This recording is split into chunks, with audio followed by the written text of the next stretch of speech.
Away! Won't go. Rebound taken by Iguodala. So I gathered the rebound. We get a stop.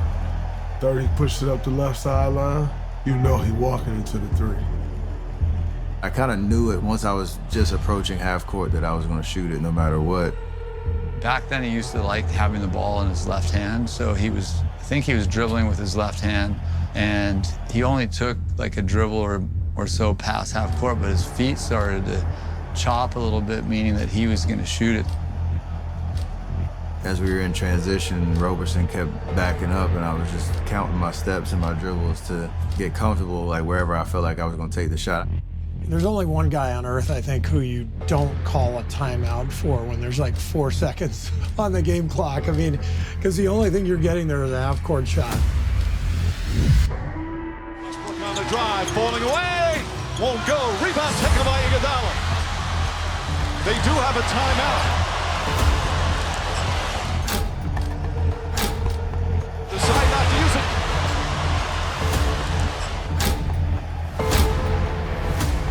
Way downtown. By the time I shot it, like, that's just shot or not. Just, can you make the shot or not?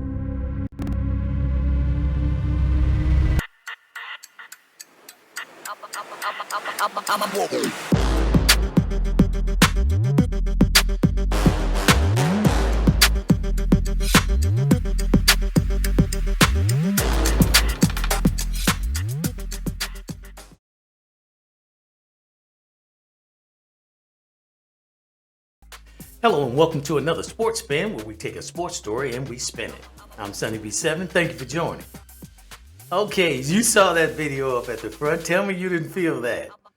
That's what I was talking about when I was talking about the NBA and getting back to where they belong. That's the NBA is a great product, and especially since it's becoming a world type of product, meaning you can find teams that are very good all over the world now. So just like soccer, this is becoming a world sport, right? I don't know if anybody's seeing that, but that's what it's becoming. It's becoming a world sport. So if you're gonna be a world sport, then you gotta act like it. You gotta have your product like it used to be. Can you imagine if when Jordan and Magic and Bird and all those were playing, it was being played all over the world and they had to play against those guys? I mean, they did in the Olympics, but yeah, that wasn't even close. So the players have evolved over in Europe and different places, and now they can actually play the game of basketball. So it makes it that much more interesting, right? And so it's time for the NBA to get back to what made them one of the most watched sports in the world. So it was good to see. I saw that video and I was like, oh yeah, I remember that time. And you know, that's why this video came. That's why I made this video, because this video is not about that 38 feet away. And click in the description if you want to see the whole thing. Very good. But this video ain't about that. It's about the question I asked a long time ago. So a couple years ago, when I first started playing around with this YouTube thing, I had the little moose that talked. And I was talking about, because the GOAT debate was really heavy back then. I actually was sick of it. But the GOAT debate was really heavy. And I made the point with the little GOAT that only about 6 people saw. I made the point that GOATs should be over time. Greatest of all time, I think that should be a rolling greatest of all time. I don't think you should be looking at somebody from the 1950s calling them the greatest of all time, because things change, people change, talent change, people get faster, stronger, bigger, and better. So you can't say that Kareem or Wilt would have beat Shaq. I don't believe that for 1 second. So I didn't like the GOAT debate, and so I came in and said, why not have Jordan as the GOAT during his time? Let Doc be the GOAT during his time. Let Steph Curry and LeBron James be your new GOATs, and go on like that. Because I feel like if you're a player, and the one thing that takes away from your greatness is when they compare you to somebody who can't play against you. I think, personally, I think that takes away from it. That's like saying, yeah, you good, but you couldn't have beat this person. Well, that person ain't here. Tell them to lace him up. You know what I mean? That's how that person's going to feel. Because as far as I know, I'm the greatest. Now, they're not going to question Jordan per se, but it is a question. But Jordan left a lot of proof of his greatness. So there's that. That said, here's what my main thing is about this video is we are missing greatness because it doesn't look like what we grown to know. Jordan got you spoiled on that's how a basketball player should play. But there's only two of them. There's only one Dr. J. There's only one Magic Johnson. You've been trying to get one for years. You ain't never got one. You can put up those names and say, oh, he's like him. BS. There's only one Magic Johnson and you know it. So when a player comes out and he becomes the greatest at what he does, we compare him to Jordan. That's not cool. That's not fair. Curry is not a 6'6", 6'7" guard. He's a 6'3" guard. And Jordan could never do what Curry is doing. He couldn't even dream of it. Curry couldn't do what Jordan is doing. He couldn't dream of it. But Curry is the best you ever seen at what he does. That is worthy of GOAT conversation.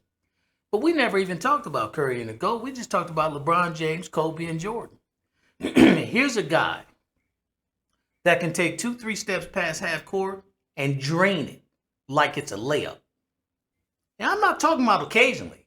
I'm talking about at a high clip. Remember, this guy shot 106 free throws from the corner in practice and hit all of them.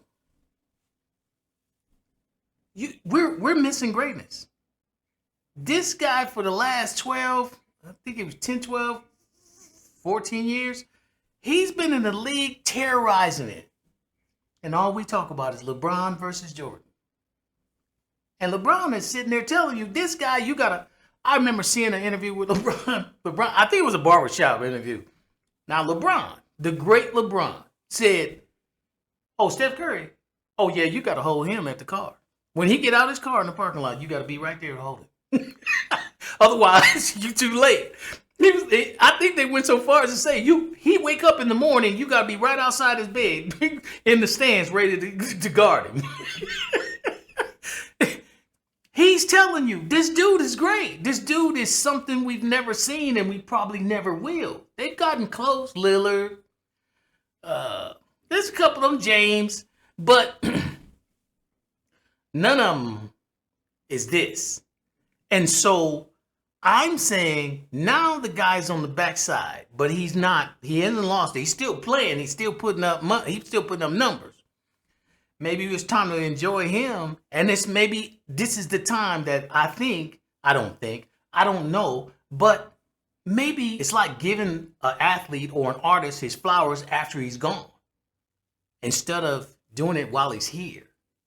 I don't think anybody does anything so that you'll recognize it when he passes away. We're doing it so that you can see it while it's happening. That's the whole purpose.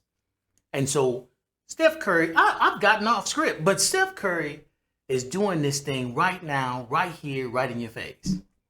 And we're missing it, talking about LeBron James and Jordan. And those are great players, respectively, GOATs. But what about this guy? And the NBA is doing right if they're going to use him to bring things back into perspective on the NBA, to feed the brand and build the brand back up. Sometimes we all know this. If you've played any sport, if you've done anything, you know that sometimes you got to get back to basics. When things get out of hand, you go back to what got you there. You go back to the basics. You go back and show the shining stars that you have and that you have had. And then you bring that up. And it forces you or forces others to look at it and go, oh, yeah, I remember. This is what it's about. You know? Think about your family. Think about your life. Think about how you do that with family and other people. As long as they're around, you don't care. But the minute they're gone, now you all in a tizzy. Yeah, because you didn't appreciate them when they were there. See, life lesson. So this is I think this was a good move on the NBA, and I got that feeling when I saw that video. I was like, oh yeah, the NBA. That's the first time I've had that feeling in a few years. And back to something I had wrote. Look at the Olympics that just happened just recently. It had LeBron, KD.